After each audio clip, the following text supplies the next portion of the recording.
Hi guys, അപ്പോൾ ഞാൻ എൻ്റെ ഉമ്മാൻ്റെ വീട്ടിലാണ്. അപ്പോൾ നമുക്ക് ഉമ്മാൻ്റെ വീട്ടിലെ വിശേഷങ്ങളും ചെടികളും കുറച്ച് പൂക്കളൊക്കെ നോക്കിയാലോ. പിന്നെ ഇത് നമ്മുടെ റോസാ ചെടിയാണ്. എനിക്ക് എല്ലാ ചെടികളുടെ പേരൊന്നും അറിയില്ല കേട്ടോ. ഞാൻ ഈ ചെടിയുടെ ഫോട്ടോസും വീഡിയോസൊക്കെ എടുക്കാമെന്നല്ലാതെ ഞാൻ ഈ ചെടികളൊന്നും നട്ടു വളർത്തലില്ല കേട്ടോ. അപ്പോൾ ഇത് നമ്മൾ കോളാമ്പി ചെടിയാണ്. ഇവിടെ ആണെങ്കിൽ ഒരുപാട് ചെടികളും ഒരുപാട് പൂക്കളൊക്കെ ഉണ്ട് കേട്ടോ. അപ്പോൾ ഇതിൻ്റെയൊക്കെ പേരുകൾ അറിയണവർ കമൻറ്റ് ചെയ്യാൻ മറക്കല്ലേ. ഇതൊക്കെ ഇപ്പം നമ്മളെ 10 മണിയാണ്. 10 മണിയോ 4 മണി അങ്ങനെ കുറേ ഐറ്റം ഉണ്ടല്ലോ. അതിൽ ഏതോ ഒരു ഐറ്റമാണ്.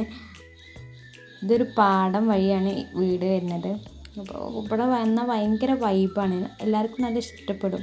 ഞങ്ങളവിടെ പാടം തോടൊന്നും ഇല്ലാത്തതുകൊണ്ട് ഇവിടെ വരുന്നത് ഞങ്ങൾക്ക് ഭയങ്കര ഇഷ്ടമാണ് കേട്ടോ.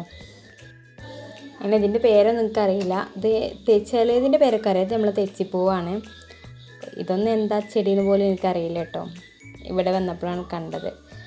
ഇതൊക്കെ നിങ്ങളെ വീട്ടിലുണ്ടെങ്കിൽ എന്തായാലും കമൻറ്റ് ചെയ്യാൻ മറക്കരുതേ.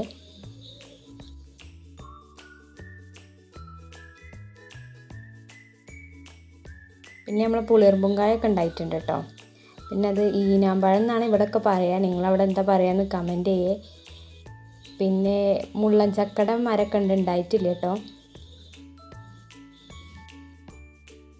പിന്നെ നമ്മൾ ഔഷധ സസ്യമായ തുളസി, പിന്നെ പനിക്കൂർക്ക, അതൊക്കെ ഉണ്ട്.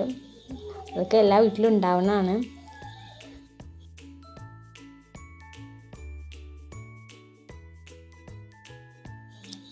പിന്നെ ഇതാ വേപ്പില, ചേന, മഞ്ഞൾ, അങ്ങനെ ഒരുപാട് സംഭവങ്ങളുണ്ട്. ഇവിടെ വന്നാൽ തന്നെ സത്യം പറഞ്ഞാൽ അടിപൊളിയാണ്.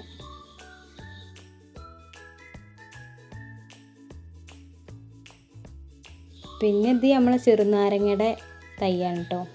കായ്ച്ചിട്ടില്ല എന്ന് മാത്രമേ. നമ്മളെ കറ്റാർവാഴ ഉണ്ട്. പിന്നെ അത് അവിടെ മുകളിൽ 2 മാതോളി നാരങ്ങ ഉണ്ടായിട്ടുണ്ട് കേട്ടോ. സത്യം പറഞ്ഞാൽ ഇവിടെയൊക്കെ ഒരു നാച്ചുറൽ ബ്യൂട്ടിയാണ്. ഇപ്പോൾ ശരിക്കും ഇതൊന്നും കാണാൻ കിട്ടണില്ല നമ്മളെ നാട്ടിൽ, വളരെ കുറവാണ്. അപ്പോൾ എൻ്റെ വീഡിയോ ഇഷ്ടപ്പെട്ടാൽ എല്ലാവരും സപ്പോർട്ട് ചെയ്യുക. അപ്പോൾ അടുത്ത വീഡിയോയുമായി വീണ്ടും കാണാം. ബൈ.